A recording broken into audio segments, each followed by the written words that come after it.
அகேன்ஸ்டான மேட்ச்ல வந்துட்டு என்னதான் சிஎஸ்கே தோத்துனாலும் வந்துட்டு பார்த்தோம் அப்படின்னா தன்னுடைய அபாரமான பேட்டிங்னால எல்லாரையுமே வந்துட்டு தன்னை பற்றி பேச வச்சிருக்காரு, தன்னை திரும்பி பார்க்க வச்சிருக்காரு ஆயுஷ் மாத்ரே அப்படின்னே சொல்லலாம். ஸோ சிஎஸ்கே வந்துட்டு பார்த்தோம் அப்படின்னா இந்த சீசன் வந்துட்டு படு பயங்கரமாக சொதப்பியிருந்தாங்க அப்படின்னு தான் சொன்னோம். அது யாருமே வந்துட்டு இல்லை அப்படின்னு தான் சொல்லிக்க முடியாது. ஏன்னா சிஎஸ்கே ஃபேனாக வந்துட்டு பார்த்தோம் அப்படின்னா எனக்கே வந்துட்டு என்னடா இவங்க எல்லா டீமுமே வந்துட்டு யங்ஸ்டர்ஸ்க்கு வந்துட்டு சான்சஸ் அப்படின்றத வந்துட்டு கொடுக்குறாங்க. ஏன்னா யங்ஸ்டர்ஸ் வந்துட்டு பார்த்தோம் அப்படின்னா பஞ்சாப்லேயா இருந்தாலும் சரி, இல்லை எஸ்ஆர்ஹெச்லேயா இருந்தாலும் சரி, இன்னொரு பக்கத்தில் ஆர்சிபிலேயா இருந்தாலும் சரி, எல்லா டீமுமே வந்துட்டு ஒரு யங்ஸ்டர்ஸ்க்கு சான்சஸ் அப்படின்றது கொடுக்குறாங்க. ராஜஸ்தான் ராயல்ஸில் ஒரு 13 வயசு பையனுக்கு கூப்பிட்டு கிரிக்கெட் ஆட வைக்கிறாங்க. பட் சென்னை ஏன் வந்துட்டு அந்த ரிஸ்க்கை எடுக்க மாட்டாங்க?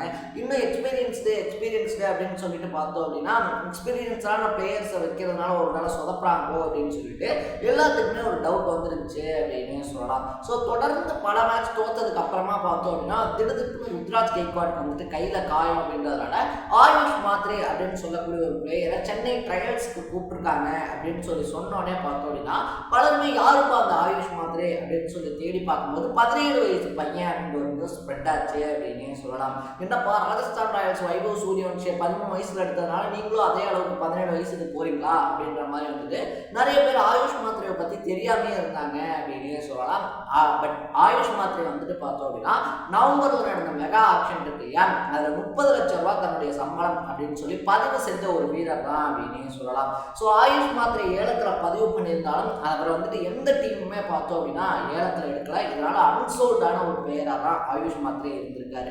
ஸோ நம்ம வந்துட்டு அன்சோல்ட் ஆகிட்டு நம்மளை எந்த டீமும் எடுக்கல அப்படின்னு சொல்லிட்டுலாம் ஆயுஷ் மாத்ரே சோர்ந்து உட்காந்துடாம தொடர்ந்து வந்துட்டு பார்த்தோம் அப்படின்னா ப்ராக்டிஸில் ஈடுபட்டுக்கிட்டு இருக்காரு. ராஜ்கோட்ல ப்ராக்டிஸில் இருந்தவருக்கு ஒரு கால் அப்படின்றது போது இந்த மாதிரி சிஎஸ்கே ட்ரையல்ஸ் வர சொல்கிறாங்க அப்படின்னு சொல்லிட்டு நினச்சி பாருங்க. நம்ம எல்லாருமே வந்துட்டு ஜீவா திரைப்படம் பார்த்துருப்போம் இல்லையா, அதில் ஜீவா வந்துட்டு பார்த்தோம் அப்படின்னா பல முயற்சிகளுக்கு அப்புறமா தோற்று போய் சோர்ந்து போய் அவ்வளோதான் நம்ம லைஃப் முடிஞ்சு போச்சு போடா இன்னும் நம்ம கிரிக்கெட்லாம் விளாட மாட்டோம் போல அப்படின்னு சொல்லிட்டு சோர்ந்து போய் பார்த்தோம் அப்படின்னா கிளப்ல ப்ராக்டிஸ் பண்ணிக்கிட்டு இருக்கும்போது ஆர்ஆர் கிட்ட இருந்து ஒரு ஃபோன் வரும், இந்த மாதிரி நீங்கள் ஐபிஎல்ல விளாடுறீங்க அப்படின்னு சொல்லிட்டு அந்த கிரவுண்டை சுற்றி ஜீவா ஓடுவார். அது நமக்கே வந்துட்டு பார்த்தோம் ஒரு எம்பாரசிங் மூமெண்ட்டாக இருக்கும் அப்படின்னே சொல்லலாம்.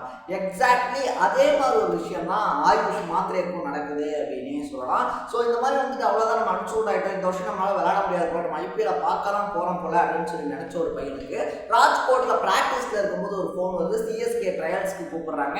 அந்த பையனும் ட்ரையல்ஸில் வந்து பார்த்தோம் அப்படின்னா அட்டகாசமாக தன்னுடைய டேலண்ட் அப்படின்றத காட்டுறான். சரி இப்படி ஒரு பிளேயரை போய் ஆக்ஷன் எடுக்காமல் விட்டோமேடா அப்படின்னு சொல்லி சிஎஸ்கே ஃபீல் பண்ணி இதுக்கு மேலே விட்டுறக்கூடாது அப்படின்னு சொல்லிட்டு உடனடியாக பார்த்தோம் அப்படின்னா ஆயுஷ் மாத்ரேவை பிளேயிங் லெவன்லேயே சேர்க்குறாங்க அப்படின்னு தான் சொல்லணும்.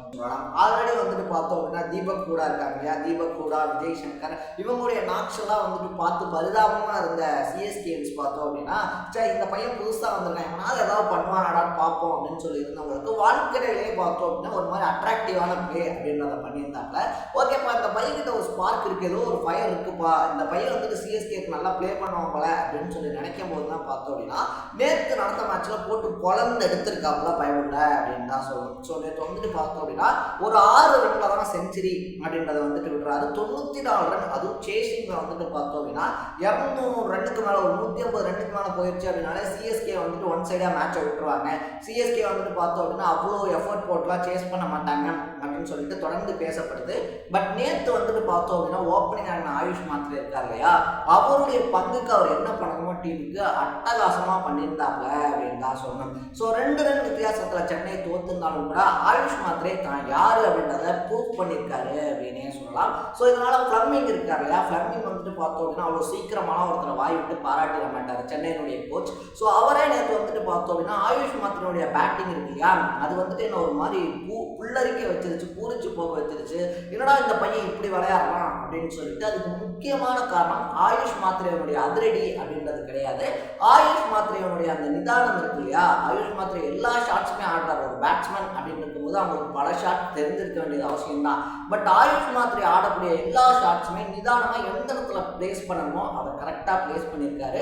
ஸோ சிஎஸ்கே கூட பல வருஷங்கள் ஆயுஷ் மாத்ரே தொடர்ந்து பயணிப்பாரு அப்படின்னு சொல்லிட்டு ஸ்டீஃபன் ஃப்ளமிங்கே ஸ்டேட்மெண்ட் கொடுத்துருக்காப்ல அப்படின்னு தான் சொல்லணும். இதே மாதிரி தான் பல வருஷத்துக்கு முன்னாடி ருத்ராஜ் கெய்க்வாட் அப்படின்னு சொல்லக்கூடிய ஒரு யங்ஸ்டரையும் டீமுக்குள்ள கூப்பிட்டு வந்தாங்க. இன்னைக்கு அவர் தான் வந்துட்டு சென்னையினுடைய கேப்டன் அப்படின்னே சொல்லலாம். ஸோ காயத்தினால அவர் என்னதான் வந்துட்டு விலகி இருந்தாலும் கூட அவர் தான் வந்துட்டு சென்னையினுடைய கேப்டன் அப்படின்னு சொல்லி அஃபீஷியலா அனௌன்ஸ் பண்ணப்பட்டிருக்கு அப்படின்னே சொல்லலாம். ஸோ இதே ஒரு பிளானோட தான் ஆயுஷ் மாத்ரேவும் வந்துட்டு அப்கமிங் சென்னை சூப்பர் கிங்ஸினுடைய கட்டமைப்பு இருக்கு இல்லையா, ஸோ வருங்காலத்துக்கான ஒரு பிளேயராக தான் வந்துட்டு ஆயுஷ் மாத்ரேவை சென்னை பார்க்குறாங்க அப்படின்னு சொல்லப்படுது. ஒரு பக்கத்தில் வந்துட்டு பார்த்தோம் அப்படின்னா நம்ம குட்டி ஏபி டிவிலியர்ஸ் இருக்காரு இல்லையா, குட்டி ஏபிடி. இன்னொரு பக்கத்தில் வந்துட்டு பார்த்தோம் அப்படின்னா நம்ம ருத்ராஜ் கெய்க்வாட். ஆயுஷ் மாத்ரேவும் இந்த கேங்ல வந்துட்டு இணைஞ்சிருக்கிறதுனால அடுத்த வருஷம் ருத்ராஜோட ஓப்பனிங் இருக்கிறதுக்கு சரியான பர்ஃபெக்டான ஒரு பிளேயரை வந்துட்டு சென்னை ஒரு வழியா பிடிச்சிட்டாங்கப்பா அப்படின்னு சொல்லி நேத்துல இருந்து சிஎஸ்கே ஃபேன்ஸ் ஆயுஷ் மாத்ரேவை கொண்டாடிக்கிட்டு இருக்காங்க அப்படின்னு தான் சொன்னோம். பட் ஒரு சிலர் வந்துட்டு பார்த்தோம் அப்படின்னா இதைத்தாடியா நாங்கள் முன்னாடி இருந்தே சொன்னோம், இந்த விஷயத்த முன்னாடியே நீங்க பண்ணியிருந்தீங்க அப்படின்னா வழக்கம் போது நம்ம பிளே ஆஃப்ஸ்க்கு வந்துட்டு போயிருக்கலாமே. ஆயுஷ் மாத்ரே மாதிரி ஒரு அதிரடி வீரர் இருக்கார் இல்லையா, அவருக்கா இருந்தாலும் சரி, இல்லை வான்ஸ் பேடியா இருக்கார் இல்லையா, அந்த மாதிரி வீரர்களுக்குலாம் நீங்க முன்னாடியே சான்சஸ் அப்படின்றத கொடுத்துருந்தீங்கன்னா மற்ற டீம் மாதிரி நம்ம இந்த சீசன் வந்துட்டு ஒரு ஸ்ட்ராங்கஸ்ட் டீமா வந்துட்டு பார்க்கப்பட்டிருக்கோம். ஸ்ட்ராங்கஸ்ட் டீமா வந்துட்டு பார்த்தோம் அப்படின்னா மற்ற டீம்ஸை போட்டு புரட்டி எடுத்து நம்ம வந்துட்டு யாரும் பிளே ஆஃப்ஸுக்கு போயிருக்கலாம். இவ்வளோ லேட்டாக அந்த விஷயத்த பண்றீங்களே அப்படின்னு சொல்லிட்டு பலருமே வந்துட்டு சென்னையை திட்டவும் ஆரம்பிச்சிருக்காங்க அப்படின்னே சொல்லலாம். எது எப்படியோ எப்போ எது நடக்கணும்னு இருக்கோ அது அப்பதான் நடக்கும் அப்படின்னு வந்துட்டு சொல்லுவாங்க இல்லையா. ஸோ ஆயுஷ் மாத்ரேனுடைய லைஃப்ல இருந்து நான் ஒரு விஷயத்த பர்சனலாக எடுத்துக்கிறேன். நான் ஒரு விஷயத்த வந்துட்டு பார்த்தேன் அப்படின்னா இதை நம்ம ஃபாலோ பண்ணணும் அப்படின்னு சொல்லி எடுத்துக்கிறேன். நம்ம நினைக்கிற விஷயம் நம்ம நினைக்கும் போது நடக்குதோ இல்லையோ, பட் நமக்கு பிடிச்ச விஷயத்த நம்ம தொடர்ந்து பண்ணிக்கிட்டே இருந்தோம் அப்படின்னா நமக்கான வாய்ப்பு அப்படின்றது கிடைக்கும் போது நம்ம அதில் ஷைன் பண்ண முடியும் அப்படின்றது இருக்கு இல்லையா.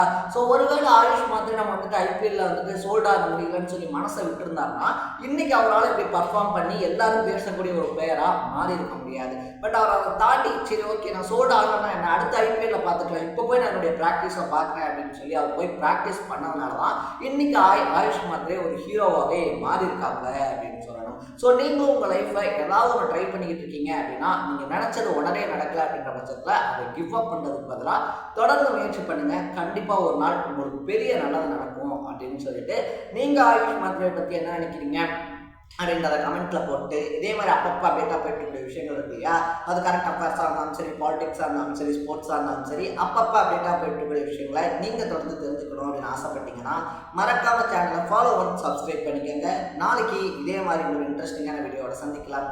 தட பை பை.